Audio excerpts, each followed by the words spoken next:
Previous video में हमने first Java program समझा था जिसमें हमने स्क्रीन पर हेलो वर्ल्ड टाइप करना देखा था, ठीक है ना। और उसके लिए हमने किसी एडवांस आईडीई का यूज नहीं किया था, सिंपली नोटपैड पे हमने देखा था कि हम प्रोग्राम को कैसे रन कर सकते हैं। बेसिक जो प्रोग्राम से स्टार्टिंग आपको उसी पर प्रैक्टिस करनी है ताकि आपको, क्योंकि अगर आप किसी आईडी का यूज करते हो तो ये चीजें आपको लिखी हुई मिलेंगी, लेकिन अगर आपको यूज टू होना है इन चीजों से, मतलब आपको खुद को टाइप करना, क्योंकि देखो इसका बेनिफिट ये है कि अगर ये चीजें आपको लिखी हुई मिलती हैं तो हो सकता है समटाइम्स आप कंफ्यूज हो जाओ कि भाई इसमें क्या कैपिटल होना चाहिए, क्या स्मॉल होना चाहिए। लेकिन अगर आप खुद टाइप करते हो तो आपकी हैबिट हो जाएगी कि इसमें हमें क्या स्मॉल लिखना है और क्या चीज कैपिटल लिखनी है, ठीक है ना। तो इसीलिए स्टार्टिंग के वीडियोस आपको किस पे बनाने हैं, कोई सिंपल सा आईडी यूज करके या नोटपैड पर ही बनाने हैं, ठीक है। उस वीडियो में हमने ये सब समझा था कि हम ये क्लास क्यों लिखते हैं, यहाँ पर हमने जो प्रोग्राम का नाम दिया है वो क्लास के नाम से मिलता जुलता, मतलब वो सेम ही क्यों होना चाहिए।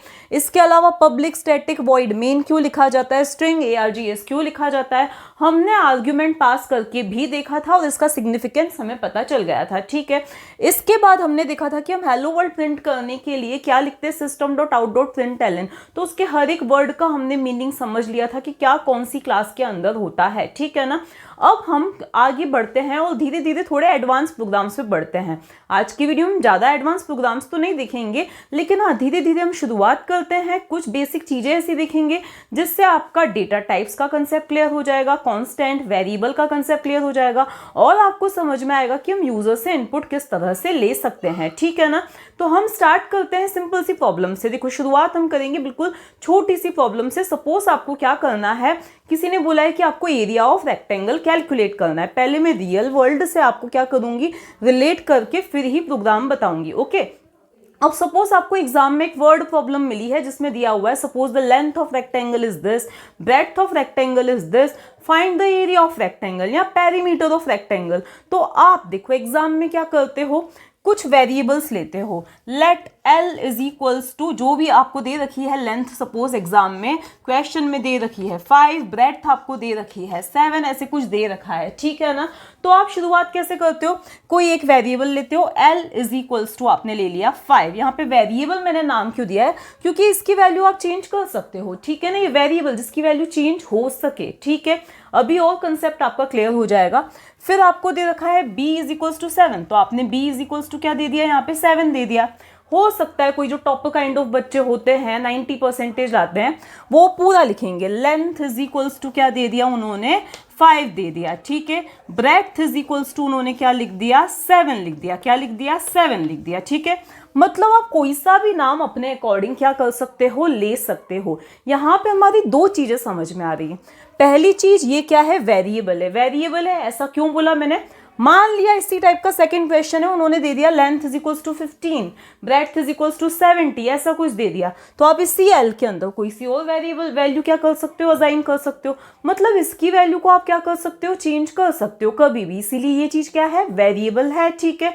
और अगर हम यहाँ पे देखें, यहाँ पे मैंने क्या दिया है, नाम दिया है। किसी एक पर्सन ने, स्टूडेंट ए ने इसका नाम दे दिया एल, इसका नाम दे दिया बी, कोई और स्टूडेंट था उसने इसका नाम दे दिया लेंथ, इसका नाम दे दिया ब्रेड्थ।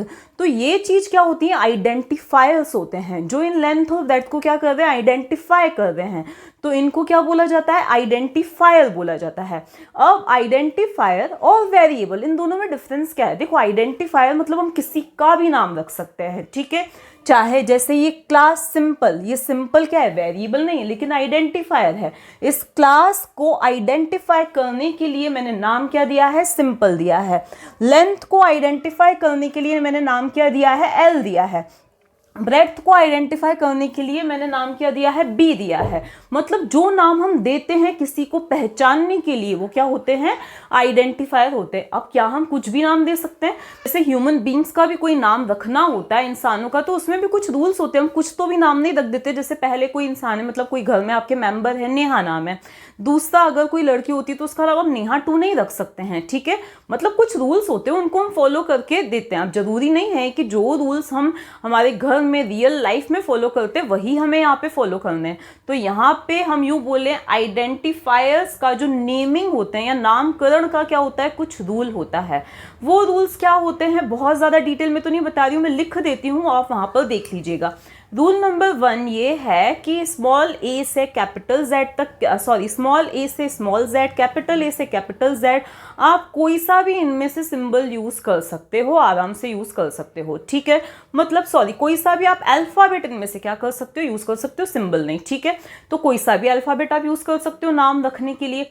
डिजिट्स आप कोई सी भी यूज़ कर सकते हो, लेकिन आपका जो वो नाम है, आपका जो वेरिएबल या किसी भी आइडेंटिफायर का जो नाम है, वो स्टार्ट किसी नंबर से नहीं होना चाहिए। देखो, नेम में कहीं पर भी नंबर आ सकता है, लेकिन स्टार्टिंग में नंबर नहीं। फॉर एग्जाम्पल, अगर आप देना चाहते हो नेम 1, वैलिड है, लेकिन 1 नेम आप नहीं दे सकते हो, ठीक है ना।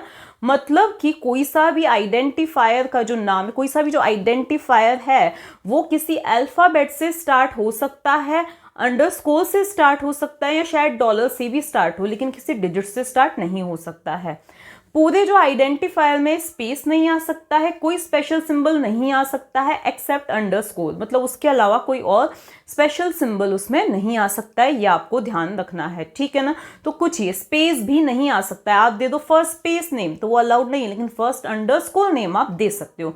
तो ये क्या है, सिंपल सिंपल से कुछ रूल्स हैं जो आपको यहाँ पर लिखे हुए मिल रहे होंगे, आप देख सकते हो, ठीक है। तो ये तो हुए हमारे कुछ नेमिंग के रूल्स, ओके।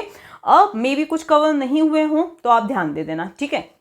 तो आप कुछ भी नाम यहाँ पे नहीं दे सकते हो। अब बात फिर से आती है, भाई वेरिएबल कांस्टेंट में डिफरेंस क्या है। मान लिया यही इन्होंने ना क्वेश्चन चेंज करके कुछ दे दिया है, चलो इसी में इन्होंने बोला है कि आप पेरीमीटर निकालो। क्या निकालो, पेरीमीटर निकालो। तो आपका फॉर्मूला इस केस में बन जाएगा 2 × L + B, ये बन जाएगा। यहाँ पर क्योंकि प्रोग्रामिंग में मल्टीप्लिकेशन के लिए स्टार एस्ट्रिक सिंबल का यूज होता है, इसीलिए मैंने ये लगाया है, ठीक है। तो आपका फॉर्मूला ये बन जाएगा। यहाँ पर अब इसी फॉर्मूला को आप 4-5 क्वेश्चंस में कहीं भी यूज कर सकते हो, ठीक है, जहां पर L और B की वैल्यू आपकी क्या होती रहेगी, चेंज होती रहेगी। मतलब ये क्या है, वेरिएबल्स हैं, ठीक है। लेकिन क्या इसको आप कभी भी चेंज कर सकते हो, नहीं। ये हर क्वेश्चन में पेरीमीटर के लिए यही होने वाला है, ठीक है ना।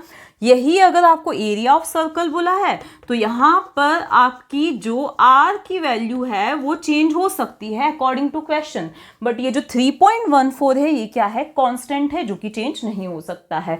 इसी तरह से आप क्या कर सकते हो, पेरीमीटर ऑफ स्क्वायर निकालना है तो वो 4 × साइड होता है, तो 4 क्या है, कांस्टेंट है, S क्या है या साइड क्या है, वेरिएबल है, ठीक है। तो आप कंफ्यूज इसमें मत होना कि वेरिएबल और आइडेंटिफायर सेम चीज होती है।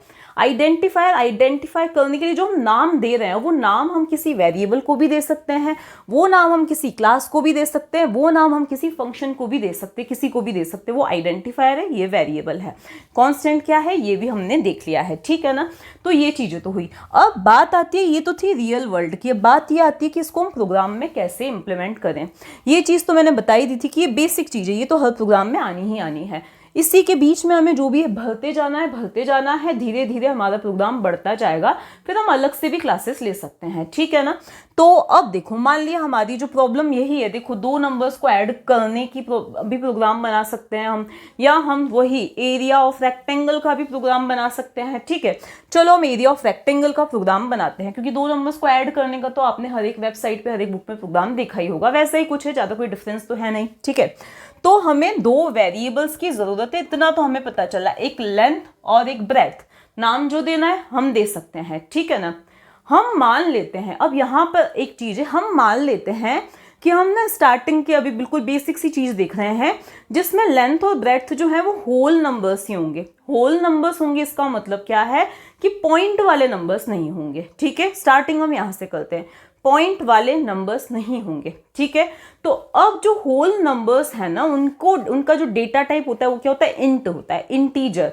देखो कोई भी चीज, कोई भी वेरिएबल, हमें 2 वेरिएबल्स चाहिए, इतना तो आपको पता चल गया था। पहला है L, दूसरा है B। अभी मैं सेपरेट लाइंस में ले रही हूँ, बाद में हम इन्हीं को एक लाइन में कर देंगे, ठीक है। ये 2 वेरिएबल्स चाहिए, तो उन्हें डिक्लेयर हमें करना पड़ेगा। ये डिक्लेरेशन क्या चीज है, डिक्लेयर करना, लाइक आप किसी के घर जाने वाले हो कोई रेसिपी सिखाने के लिए, ठीक है। तो आपका टाइम बचे, इसलिए आप क्या करोगे, पहले से ही क्या बता दोगे, इंग्रेडिएंट्स बता दोगे, भाई ये चीजें निकाल के रखो, ठीक है।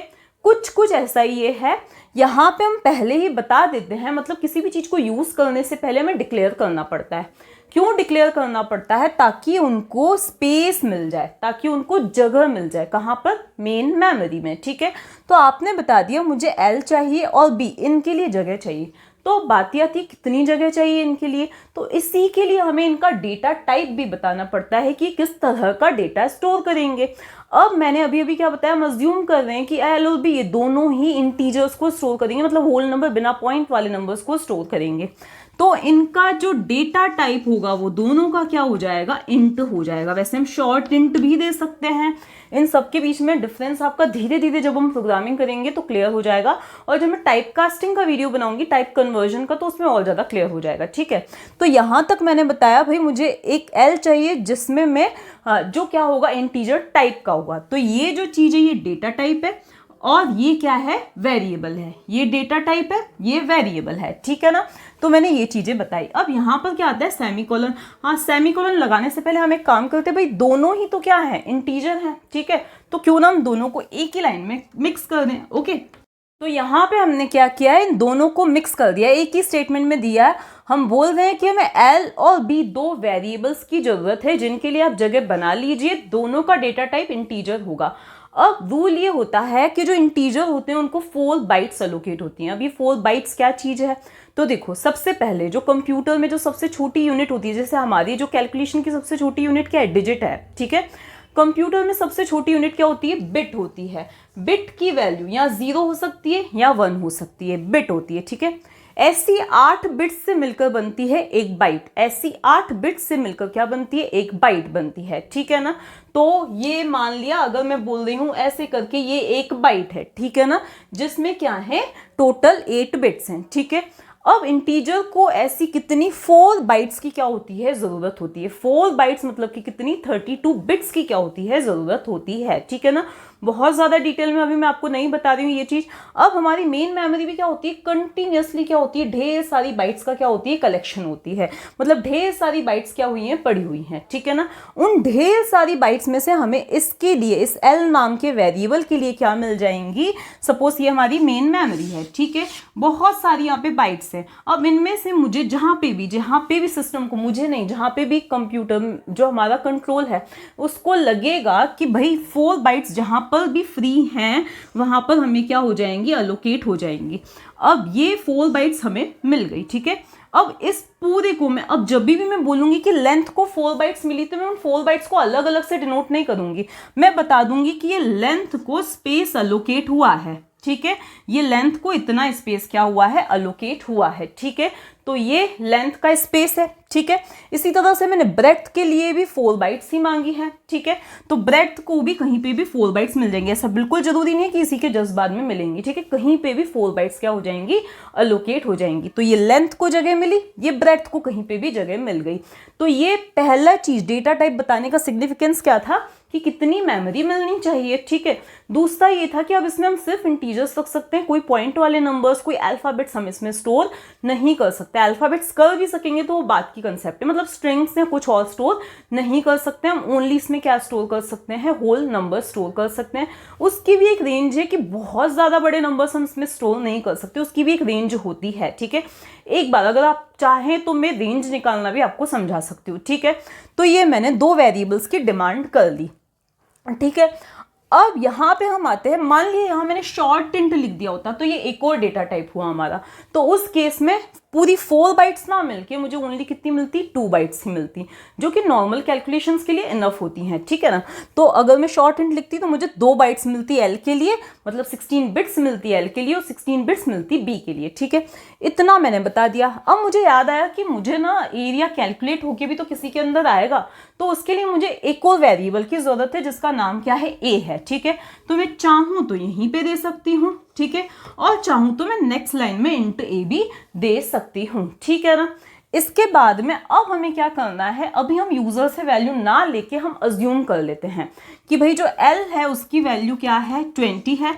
ठीक है, और जो हमारा B है उसकी वैल्यू क्या है? 45 है। ठीक है, तो ये इन दोनों की क्या है? वैल्यूज हैं। तो इमीडिएटली क्या होगा? L के अंदर 20 स्टोर हो जाएगा, B के अंदर 45 स्टोर हो जाएगा। जब आप टाइप कास्टिंग पढ़ेंगे ना तो आपको समझ में आ जाएगा कि कैसे स्टोर होता है। ठीक है, अदरवाइज मैं कुछ वीडियोस में पहले बता भी चुकी हूँ कि ये किस तरह से स्टोर होगा। ओके, तो ये L हो गया, ये B हो गया, ये दोनों चीज़ें हो गई। ठीक है, अब हमें एरिया कैलकुलेट करना है, तो A इज इक्वल्स टू क्या जो हो जाएगा, आपको एरिया का फॉर्मूला तो पता ही है, L इंटू B हो जाएगा। ठीक है, इसके बाद में अब ये कैलकुलेट करके देखो, जैसे मैंने A भी डिक्लेयर किया था उसको भी कहीं स्पेस अलोकेट हो गया था, उसको भी कहीं स्पेस अलोकेट हो गया था। ठीक है, जब मैंने लिखा A is equals to L into B, तो ये जो रिजल्ट है L की वैल्यू और B की वैल्यू आपस में मल्टीप्लाई हुई, रिजल्ट जो भी आया वो A के अंदर क्या हो गया, स्टोर हो गया। ठीक है, अब इसी रिजल्ट को आपको प्रिंट करवाना है, तो आप क्या लिखोगे, तो उसके लिए मैंने आपको बताया था हम क्या लिखते हैं, system dot out dot print. ठीक है, प्रिंट ln भी लिख सकते हो, प्रिंट भी लिख सकते हो, इट्स अप टू यू। ठीक है, प्रिंट, अब मुझे सिंपली ए प्रिंट करवाना है तो मैं ए लिख दूंगी। ठीक है, मैं चाहती हूँ कि आउटपुट कुछ ऐसा आना चाहिए, एरिया इज और फिर जो भी एरिया है वैसे आउटपुट आना चाहिए। ठीक है, एरिया इज, ये चीज मैं एज इट इज चाहती हूँ, जो चीज मैं एज इट इज प्रिंट करवाना चाहती हूँ उसको मैं डबल कोट्स में लिखूंगी। ठीक है, तो मैं चाहती हूँ एरिया इज, तो यहाँ पे मैं लिख दूंगी एरिया इज। ठीक है, ये चीज मैंने डबल कोट्स में लिख दी। अब मैं चाहती हूँ कि ये वैल्यू प्रिंट हो, तो उसको भी अगर मैं डबल कोट्स में लिख देती हूँ तो एरिया इज ए ऐसे प्रिंट हो जाएगा, लेकिन मैं उसकी वैल्यू चाहती हूँ तो उसे मुझे डबल कोट्स के बाहर लिखना है। अब इसके लिए मुझे कॉन्केटनेशन, मतलब मैं इस स्ट्रिंग को किसी और चीज में कॉन्केटनेट करना चाह रही हूँ, तो उसके लिए मुझे ये प्लस ऑपरेटर का यूज करना पड़ेगा और मुझे यहाँ क्या लिखना पड़ेगा, ए लिखना पड़ेगा। देखो सिंपली एरिया इस ए लिखना होता तो डबल कोट्स में लिख देते, यहाँ पर इस स्ट्रिंग का इस ए के साथ में कॉन्केटनेशन हो रहा है, इसीलिए हमने क्या लिखा है, एरिया इस ए। ठीक है, इस तरह से हमने लिख दिया, प्लस नहीं लगाओगे तो एरर आ जाएगी। ठीक है, तो ये हमने लिख दिया। इंटरनली क्या होगा, ये इस ए के लिए भी टू स्ट्रिंग फंक्शन कॉल होगा, स्ट्रिंग में कन्वर्ट होगा, मतलब ये इंटीजर भी स्ट्रिंग में कन्वर्ट होगा और फिर ये इसके साथ जुड़ के और हमें आउटपुट मिलने वाला है। ठीक है ना, लेकिन उतना ज़्यादा तो आपको डिटेल में नहीं जाना है, तो ये इस तरह से कुछ ये क्या करेगा, वर्क करेगा। सेमी कॉलन हर एक स्टेटमेंट के बाद लगाना ही है, ये बताने के लिए कि ये जो इंस्ट्रक्शन है ये अभी टर्मिनेट हो चुका है, मतलब ये हमारा फर्स्ट इंस्ट्रक्शन था, then second, then third, then fourth और ये फिफ्थ इंस्ट्रक्शन। किसी भी इंस्ट्रक्शन को टर्मिनेट करने के लिए सेमी कॉलन लगाते हैं, तो भाई हमने यहाँ क्यों नहीं लगाया है, क्योंकि यहाँ पे ये मेन फंक्शन हमारा टर्मिनेट खत्म नहीं हुआ है, यहाँ से शुरू हो रहा है, तो ये स्टार्टिंग और ये इसकी एंडिंग यहाँ पर हो रही है। ठीक है, किसी ब्लॉक को शुरू करने के लिए स्टार्टिंग ब्लॉक ये वाला कर्ली ब्रैकेट लगता है और खत्म करने के लिए ये लगता है। ठीक है, इंस्ट्रक्शन को टर्मिनेट करने के लिए सेमी कॉलन लगता है। ठीक है ना, तो ये तो हुआ बेसिक सा प्रोग्राम। अब मान लिया होता कि हमें दो नंबर्स को डिवाइड करने का प्रोग्राम बनाना है। अब ये मैं क्यों बता रही हूँ, ताकि आपको फ्लोट का कंसेप्ट क्या हो जाए, क्लियर हो जाए। हमें क्या करना है, दो नंबर्स को डिवाइड करना है, तो हम अज्यूम करते कि हमारे जो दो नंबर्स है वो दोनों इंटीजर्स ही हैं। ठीक है, तो हमने दो इंटीजर्स को यहाँ पे डिक्लेयर किया, उनके लिए इसी तरह से कुछ स्पेस एलोकेट हो जाएगा। ठीक है, अब हमें लगता है कि चलो हमने यहीं पे सी को भी डिक्लेयर कर दिया। ठीक है, तो सी को भी क्या हो गया, ये स्पेस एलोकेट हो गया, ये ए, ये बी और ये सी हो गया। ठीक है, अभी इनके अंदर कुछ भी वैल्यू स्टोर्ड नहीं है। ओके, अब हमने यहाँ पे ले लिया a is equals to 20। Okay, और b इज इक्वल्स टू ले लिया, सपोज मैंने 6 ले लिया। ओके, इसमें लिखती हूँ कुछ c is equals to a by b। अब आपको अगर पढ़ने हैं एरिथमेटिक ऑपरेटर्स, भाई कहाँ मल्टीप्लाई के लिए क्या यूज होता है, डिवीजन के लिए क्या यूज होता है, कौन कैसे वर्क करता है, तो उसके लिए आपको क्या करना पड़ेगा, मेरे एरिथमेटिक ऑपरेटर्स के c के वीडियोज देखने, बिल्कुल ये वैसे ही वर्क करता है। ठीक है, अब होगा क्या, देखो a की वैल्यू 20, b की value 6, a by b 20 divide by 6, तो रिजल्ट जो है आपको क्या लगेगा कि कुछ पॉइंट में आना चाहिए 3 और यहाँ पे आया 18, यहाँ पे आया 2, मतलब 3.33 समथिंग आना चाहिए। लेकिन जब हम चाहे हम C की बात करें या C++ की बात करें या जावा की बात करें, जब किसी भी एक्सप्रेशन में ओनली क्या है, इंटीजर्स हैं, तो उनका रिजल्ट भी क्या आने वाला है, इंटीजर ही आने वाला है। यहाँ पे हम क्या देख रहे हैं, ये भी इंटीजर है, ये भी इंटीजर है, तो इनका रिजल्ट भी क्या आएगा, इंटीजर ही आएगा। ओके, तो अब इनका रिजल्ट भी क्या आने वाला है, इंटीजर ही आने वाला है, मतलब ये 0.3 जो है वो हट जाएगा और हमें सी के अंदर ओनली क्या मिलेगा, 3 मिलेगा। अब आप यहाँ एरिया है इसकी जगह डिवीजन एस और सी लिख लीजिए, तो आपको क्या मिलेगा, ओनली 3 ही मिलेगा। अब आप सोचोगे क्यों ना हम एक काम करें, भाई इस सी को हम फ्लोट डिक्लेयर कर देते। फ्लोट का मतलब अब क्या होता है, ये दूसरा डेटा टाइप है जिसमें हम पॉइंट वाले नंबर्स भी स्टोर कर सकते हैं। ठीक है, तो हम क्यों ना एक काम करें कि इसको नेक्स्ट नेक्स्ट लाइन में आपको करना है, या सेम लाइन में भी अगर आप सेमीकोलन लगा के कर लो कोई दिक्कत नहीं है। तो सेमीकोलन लगाया मतलब ये स्टेटमेंट खत्म हो गया। पूरा प्रोग्राम आप एक लाइन में भी लिखना चाहो कोई दिक्कत नहीं है, बस जहां किसी इंस्ट्रक्शन को टर्मिनेट करना है सेमीकोलन लगा दो। ओके, तो यहां हमने लिखा फ्लोट और फिर यहां पे मैंने लिख दिया सी। ठीक है, तो अब आपको लगेगा भाई अब रिजल्ट सही आएगा, लेकिन नहीं, ये इंटीजर तो इसका रिजल्ट यहां से ही हमें क्या मिला है, 3 मिला है। अब आप अगर उसको किसी फ्लोट के अंदर स्टोर भी कर रहे हो तो आपका जो आउटपुट आएगा 3.00 समथिंग आएगा। ठीक है, 3.3 नहीं आएगा, क्योंकि यहां तक का रिजल्ट हमें क्या मिला था, 3 मिला था। अब भले आप उसको फ्लोट में स्टोर कर रहे हो तो वो पॉइंट में उसको खुश करने के लिए यूं समझ लो कि पीछे 0 लगा देगा, क्योंकि फ्लोट के अंदर पॉइंट वाले नंबर से आते हैं। अब यहां से 3 ही रिजल्ट आया है, पीछे पॉइंट में कुछ है नहीं, तो वो अपने हिसाब से 0.0 लगा देगा। ठीक है, तो आपको 3.0 प्रिंट होके मिलेगा। तो अब क्या किया जाए कि हमारा रिजल्ट सही आए। ठीक है, तो उसके लिए आप इन दोनों को भी क्या कर दो, फ्लोट डिक्लेयर कर दो। ठीक है, या फिर अगर देखो इन दोनों में से कोई एक भी फ्लोट होता है तो उस केस में आपका रिजल्ट फ्लोट ही आएगा। फॉर एग्जाम्पल आपने किया है a/2 किया है। ठीक है, अब a की वैल्यू क्या है, 17 है, या a की वैल्यू क्या है, 9 है। ठीक है, तो 9/2 आपको 4 ही मिलने वाला है। चाहे आप उसको किसी फ्लोट के अंदर स्टोर करो, इंटीजर के अंदर स्टोर करो, आपको फ्लोट ही मिलने वाला, सॉरी 4 ही मिलने वाला है। लेकिन अगर आपने सिंपली इसको कुछ ऐसा कर दिया 9/2.0, तो अब ये 2.0 क्या है, फ्लोट है। वैसे इसको डबल की तरह ट्रीट किया जाएगा, और वो डबल क्या है, फ्लोट का ही बड़ा वर्जन है, यूं समझ लीजिए, जिसमें आपका जो प्रिसिशन जो है वो थोड़ा सा बढ़ जाता है। ठीक है, बड़ी डिजिट्स को आप स्टोर कर सकते हो। ठीक है, तो अब यहाँ पे अगर आपने 9/2.0 किया तो उस केस में इंटीजर और फ्लोट, इनका जो रिजल्ट आपको मिलेगा वो फ्लोट ही मिलने वाला है। ठीक है ना, तो इसमें मैं एक बार एक्सप्रेशन इवैल्यूएशन आपको समझाऊंगी तो आपको क्लियर हो जाएगा। तो आपको इसका जो रिजल्ट है वो क्या मिलेगा, फ्लोट ही मिलने वाला है।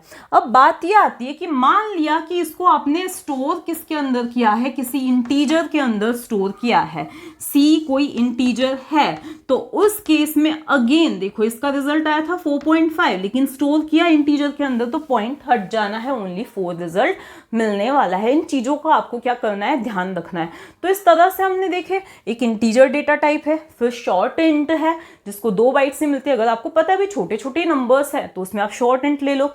फ्लोट जिसमें पॉइंट वाले नंबर्स ले सकते हो। डबल मतलब जिसमें वही आपके नंबर की साइज, पॉइंट वाले नंबर्स, लेकिन नंबर्स की जो रेंज है वो बढ़ जाएगी, प्रिसिशन जो है वो क्या हो जाएगा, बढ़ जाएगा।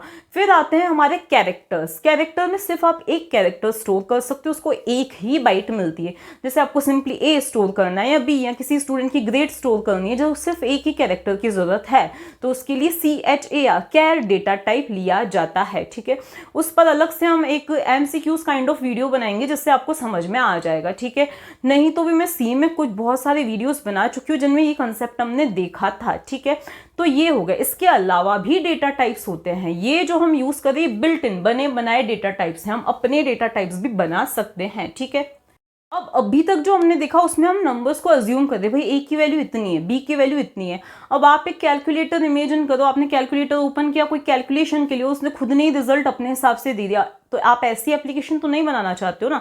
आप चाहते हो यूजर से पूछा जाए, हमसे पूछा जाए फिर रिजल्ट आए। तो अब यूजर से कैसे पूछा जाए, तो यूजर से पूछने के लिए एक क्लास है, स्कैनर नाम की क्लास है जिसका हम यूज करेंगे। तो हमें एक क्लास का यूज करना है जिसका नाम है स्कैनर। ठीक है, अब देखो इसका ऑब्जेक्ट कैसे बनेगा, इसके लिए जब मैं एक वीडियो बनाऊंगी कि हम किस तरह से एक और क्लास उसका ऑब्जेक्ट बना सकते हैं, वो आप समझ लेना। फिलहाल के लिए थोड़ा सा समझ लो, थोड़ा सा ध्यान रख लो। अब ये स्कैनर नाम की जो क्लास है ना, वो बनी बनाई रेडीमेड क्लास है जिसको हम यूज कर रहे हैं।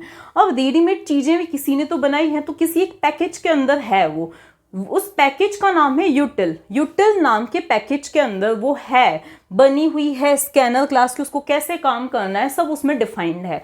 तो उस पैकेज को हमें हमारे प्रोग्राम में लाना पड़ेगा, वो लाने के लिए हम इंपोर्ट का यूज करते हैं, जो कि हमें ऊपर देना पड़ेगा। कहाँ पे, ऐसे इंपोर्ट करना है। क्या इंपोर्ट करना है, तो जावा के अंदर यूटिल नाम के पैकेज में से हमें क्या लेना है, स्कैनर क्लास को लेना है। अगर ओनली स्कैनर क्लास को लेना है तो यहाँ स्कैनर लिख दो, या एस्ट्रिक लगाने से उसकी सारी, इस पैकेज की सारी क्लासेस आ जाती हैं। बट बेटर ऑप्शन है आप यहाँ पे स्कैनर लिख दो, एस शुड बी कैपिटल। ये जावा का नेमिंग कन्वेंशन होता है कि क्लासेस का चाहे कितना भी बड़ा नाम हो, ठीक है, लाइक इनपुट आउटपुट एक्सेप्शन नाम की क्लास है तो उसके हर एक वर्ड का फर्स्ट लेटर कैपिटल होगा। एक ही वर्ड की क्लास है तो इसका फर्स्ट वर्ड कैपिटल ही होगा, ठीक है। तो ये स्कैनर नाम की क्लास है, उसका हमने ऑब्जेक्ट बनाया एससी नाम का, ठीक है, इज इक्वल्स टू यहाँ पे हम क्या लिखेंगे, न्यू, और वापस हम यहाँ पे क्या लिखेंगे, स्कैनर लिखेंगे। अब ये ऑब्जेक्ट कैसे बनाया जाता है नेक्स्ट वीडियोस में हम देखेंगे, ठीक है। और यहाँ पर हम लिख देंगे सिस्टम डॉट इन। अब सिस्टम डॉट इन का मतलब क्या है, सिस्टम डॉट आउट का मतलब तो आपको समझ में आ ही गया था, ठीक है। अगर हमें स्क्रीन पर कुछ प्रिंट करना है, मतलब स्टैंडर्ड आउटपुट पर कुछ प्रिंट करना है जो कि स्क्रीन हमारे मॉनिटर है, अब हमें स्टैंडर्ड इनपुट जो कि कीबोर्ड होता है उससे कुछ लेना है तो सिस्टम डॉट इन हमने लिखा है। एक तरह से यहाँ कंस्ट्रक्टर कॉल होता है, लेकिन इतनी बड़ी चीज़ों पे आपको नहीं जाना है, ठीक है। अब यहाँ तक तो ये बन गया, मतलब यहाँ तक ये हुआ कि कीबोर्ड से कुछ लिया गया, एससी में एक तरह से डाल दिया गया, ठीक है।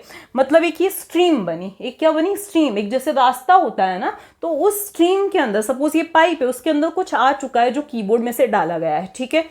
अब उसको मुझे किस डेटा टाइप की तरह ट्रीट करना है, मुझे इंटीजर ही चाहिए, तो उसके लिए मैं क्या लिखूंगी, यहाँ पर एक इंटीजर की जरूरत है, लाइक इंट ए लिख दिया, ठीक है। मतलब यहाँ ए डिक्लेयर हुआ। अब उसके अंदर वैल्यू क्या स्टोर होगी, तो उसके लिए मैं लिखूंगी एससी डॉट नेक्स्ट इंट। अब ये चीज आपको ध्यान रखनी है, ठीक है। अभी तक मैंने क्या बताया था, स्ट्रीम के अंदर कुछ डेटा पड़ा हुआ है जो यूजर ने कीबोर्ड से डाला था, ठीक है, उसको मुझे इंटीजर में कन्वर्ट करना है, उसको मुझे इंटीजर की तरह ट्रीट करना है। तो मैंने यहाँ पे क्या लिखा है, S C dot next int, जो कि हमारी स्कैनर के अंदर, क्लास के अंदर एक फंक्शन है, डिफाइंड है, ठीक है, जो कि इंटीजर रिटर्न करेगा, ठीक है। तो जो स्ट्रीम में था उसको इंटीजर में कन्वर्ट करके हमें दिया और उसको हमने ए के अंदर स्टोर कर दिया, ठीक है।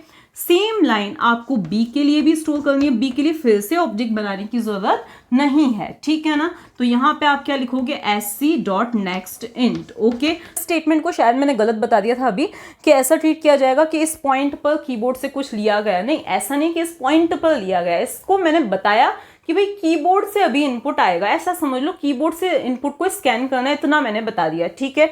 जब आप इस पॉइंट पर वेट किया जाएगा कि आप कुछ एंटर करो, ठीक है, इस पॉइंट पर वेट किया गया कि आप कुछ एंटर करो, जो आप एंटर करोगे वो ए के अंदर क्या होगा, स्टोर होगा, ठीक है। इस प्रोग्राम को मैं सिस्टम पर बताऊंगी सिस्टमैटिकली, अभी आपको ये सिर्फ ध्यान रखना है, ठीक है। तो ए के अंदर क्या हो जाएगा, जो आपने पहला नंबर स्टोर किया वो स्टोर हो गया। फिर अगेन ये वेट करेगा कि आप कुछ एंटर करो, अगेन आपने सपोज 30 एंटर किया तो वो 30 बी के अंदर क्या हो जाएगा, स्टोर हो जाएगा, ठीक है। तो आपको जब भी कोई भी वैल्यू लेनी, अब अगर यही फ्लोट लेना होता तो आप यहाँ पे नेक्स्ट फ्लोट लिख लेते, क्या लिख लेते, नेक्स्ट फ्लोट लिख लेते, ठीक है ना। इतना आपको ध्यान रखना है, ठीक है। अभी के लिए तो ये इतना इनफ है। तो इस तरह से आपने दो वैल्यूज यूजर से लिए, अब आपको जो कैलकुलेशन परफॉर्म करनी है आप परफॉर्म कर सकते हो। इसका प्रोग्राम हम सिस्टम पर देखेंगे। अब जैसे मैंने प्रीवियस वीडियो में बताया था, पहले आपको जेडीके को लोकेट करके उसके पाथ को कॉपी कर लेना है, जेडीके के अंदर जो बिन है उसके पाथ को कॉपी करके और आपको कमांड प्रॉम्प्ट पे पेस्ट कर लेना है। वो काम आपको हर वीडियो में कर लेना है, या एनवायरनमेंट वेरिएबल्स को सेट कर लो, ये आपके ऊपर है, ठीक है। अब यहाँ पे हमने नोटपैड ओपन किया है, यहाँ पे हम प्रोग्राम टाइप करेंगे, हमारा पब्लिक स्टैटिक वॉइड मेन। अब देखो ये सिर्फ आज के प्रोग्राम्स में आपको नोटपैड पे बता रही हूँ, सिर्फ आपकी प्रैक्टिस करवाने के लिए, और कोई एम नहीं है मेरा, ठीक है। बाकी हम प्रोग्राम्स जो हैं वीएस कोड में ही देखेंगे, ठीक है। तो ये हमने यहाँ पे लिख दिया, हमारा जो प्रोग्राम मैंने आपको बताया था, हमने लेंथ और ब्रेड्थ एल कॉमा बी यहाँ पे लिया है हमने। इसके बाद में एल की वैल्यू हमने अभी अज्यूम कर ली, बी की वैल्यू भी हमने अभी अज्यूम कर ली, ठीक है। L is equals to 20, B is equals to 10 हमने अज्यूम कर लिया, ठीक है। अब हमें एरिया निकालना है तो हमें एक और इंटीजर की जरूरत है, तो int A is equals to हमने लिख लिया L into B, length into breadth हमने लिख लिया, ठीक है। जावा में यही होता है कि जब हमें वेरिएबल की जरूरत पड़े उस टाइम हम डिक्लेयर कर सकते हैं। तो system dot out dot println, बस इसी ए को प्रिंट करवाना है, तो हमने यहाँ पे लिख दिया ए। आप चाहो तो एरियाइज भी लिख सकते हो। अब इन दोनों को क्लोज किया, सेव करना है हमें। सेव कहाँ करना है हमें, मैंने प्रीवियस वीडियो में ही आपको बताया था, जहाँ पे पहले हमें जावा को लोकेट, जेडीके को लोकेट करना है। तो सी ड्राइव के अंदर प्रोग्राम फाइल फाइल्स में जाना है, जावा में जाना है, वहाँ पे हमारा JDK17 के बिन के अंदर हमें सेव करना है। यहाँ पे नाम आपको डी टाइप्स ही देना है क्योंकि क्लास का नाम हमने डी टाइप्स दिया है। यहाँ पे ऑल फाइल्स लिख दो, पीछे यहाँ पे डॉट जावा आप लगा दो, ठीक है। तो ये डी टाइप्स डॉट जावा नाम से सेव हो गया है। अब हमें क्या करना है, इसी को कंपाइल करना है। तो कमांड प्रॉम्प्ट पे देखो हमने इस पाथ को कॉपी कर लिया था, मतलब हमने डायरेक्टरी चेंज कर ली थी। अब जावा सी हमने लिखा और यहाँ पे जैसे मैंने प्रीवियस वीडियो में बताया था डी टाइप्स डॉट जावा लिखा, तो ये कंपाइल हो गया। रन करना है तो ओनली जावा हम देंगे और डी टाइप्स हम देंगे, डॉट जावा हम यहाँ पर नहीं लिखेंगे। तो यहाँ पे ये हो गया, रन हो गया, एरिया प्रिंट हो गया। ओके, अब हम एक काम करते हैं, इसमें चेंजेस करते हैं। क्या चेंजेस करें, तो हम यूजर से इनपुट ले लेते हैं। तो उसके लिए हमें क्या करना पड़ेगा, स्कैनर क्लास, तो उसके लिए हमें उसको इंपोर्ट करवाना पड़ेगा। तो import Java dot यूटिल dot scanner हम लिख देते हैं, आप चाहो तो डॉट स्टार भी लिख सकते हो, लेकिन हमें सिर्फ स्कैनर क्लास की ज़रूरत है तो हमने ओनली स्कैनर लिया है। यहाँ पे हम क्या लिखेंगे, स्कैनर, आपको जो भी वेरिएबल यहाँ पे देना है SC या जो भी ऑब्जेक्ट बनाना है वो बना दिया, is equals to new scanner, और यहाँ हम लिखेंगे system डॉट इन। इसका मीनिंग तो मैं आपको ऑलरेडी बता चुकी हूँ। इसके बाद में हमें क्या करना है, ये L इज इक्वल्स टू 20 हम अज्यूम ना करके, हाँ, और B इज इक्वल्स टू 10 भी अज्यूम ना करके हम लिखते हैं L is equals to SC dot next int लिखते हैं, क्योंकि इंटीजर ही चाहिए हमें अभी। इसके बाद में B इज इक्वल्स टू हम लिखते हैं SC डॉट नेक्स्ट इंट, ये भी हमें इंटीजर ही चाहिए, बाद में हम चेंज करते हैं इसको भी, ठीक है। तो ये अब दोनों इंटीजर्स यूज़र से हमने पूछे हैं और एरिया कैलकुलेट किया है। यहाँ पर दोनों ही इनपुट्स हमने यूज़र से पूछे हैं, ध्यान देना। तो अब आपको यहाँ पे क्या करना है, प्रोग्राम को अब इसको भी हम क्या करेंगे, सेव करेंगे, और इसको कंपाइल करने के लिए जावा सी और वापस वही आप एरो की से भी जा सकते हो। तो यही हमने कंपाइल कर लिया, रन करने के लिए जावा, और यहाँ से हमें क्या करना है, एक्सटेंशन हटा देना है। तो अब देखो, अब आपसे इनपुट पूछा गया, आपने इनपुट दिया और एरिया आ गया है। आप चाहो कि भाई आपको मैसेज भी देना है कि एंटर लेंथ एंड ब्रेड्थ, तो आप मैसेज भी दे सकते हो। तो हम यहाँ पर एक काम करते हैं, यहाँ पर हम लिख देते हैं system dot out dot print ln, या प्रिंट जो आपको लिखना है लिख सकते हो, और यहाँ पे हम क्या लिखते हैं, एंटर लेंथ एंड ब्रेड्थ, ताकि यूजर को समझ में आए कि उसे लेंथ और ब्रेड्थ एंटर करनी है। ओके, तो आप चाहो तो सेपरेट लाइन्स में लेंथ और ब्रेड्थ पूछ लो, या आप क्या कर सकते हो, ऊपर एक ही लाइन में लिख दो एंटर लेंथ एंड ब्रेड्थ। इसको भी सेव किया हमने, और चाहो तो इसको रन करके देखो, नहीं तो बस एक ही चेंज हुआ है यहाँ पे। तो चलो हम इसको रन करके देखते हैं। पहले कंपाइल किया, फिर इसको रन किया, तो एंटर लेंथ एंड ब्रेड्थ आया। अब हमने लेंथ दी, ब्रेड्थ दी, और यहाँ पे हमारा एरिया आ गया, ठीक है ना। अब आप यहाँ पे चाहो तो लिख सकते हो एरिया इज ए, तो यहाँ पे हम डबल कोट्स में लिखेंगे, जो चीज़ हमें एज इट इज चाहिए वो हम डबल कोट्स में लिखते हैं। तो एरिया इज, फिर बाहर हमने प्लस लगाया ताकि ये चीज़ कॉन्केटिनेट हो जाए ए में। अब हम इसको कंपाइल एंड रन करके देखते हैं। हम क्या कर रहे हैं, छोटे छोटे चेंजेस कर रहे हैं। ओके, तो अब कंपाइल एंड रन आप करके देख लेना। अब हम एक काम करते, दो नंबर को डिवाइड करने का प्रोग्राम बनाते। तो पहले हमने इंट ए लिया, बी लिया, यहाँ पर भी ए और बी यूजर से पूछा। अब डिवीजन का रिजल्ट डी में स्टोर होगा, और यहाँ लिख दिया हमने ए डिवाइड बाय बी। अब यहाँ पे मैसेज भी हम चेंज कर देते हैं। यहाँ पे हम क्या लिख देते हैं, एरिया इसकी जगह हम क्या दे देते हैं, हमारा डिवीजन इस या डिव इस, जैसे आपको मैसेज देना है आप दे सकते हो। और रिजल्ट हमारा डी में स्टोर्ड है, इसीलिए हम यहाँ पे क्या लिख देंगे, प्लस डी लिख देंगे। अब यहाँ पर हमारा मैसेज भी चेंज करना है हमें, क्योंकि अब हमें लेंथ और ब्रेड्थ नहीं चाहिए, हम ऐसे ही 2 नंबर्स हैं, जैसे आपको मैसेज देना है वो आप दे सकते हो। तो यहाँ पे हम लिख देते हैं एंटर 2 नंबर्स, हमने दे दिया, ठीक है। अब इसको अगेन हम सेव करेंगे। पहले सेव करने के बाद फिर हम क्या करेंगे, इसको कमांड प्रॉम्प्ट पे जाके कंपाइल करेंगे। तो वही आपको उसी एरो की से आप जा सकते हो। तो जावा सी ये हो गया।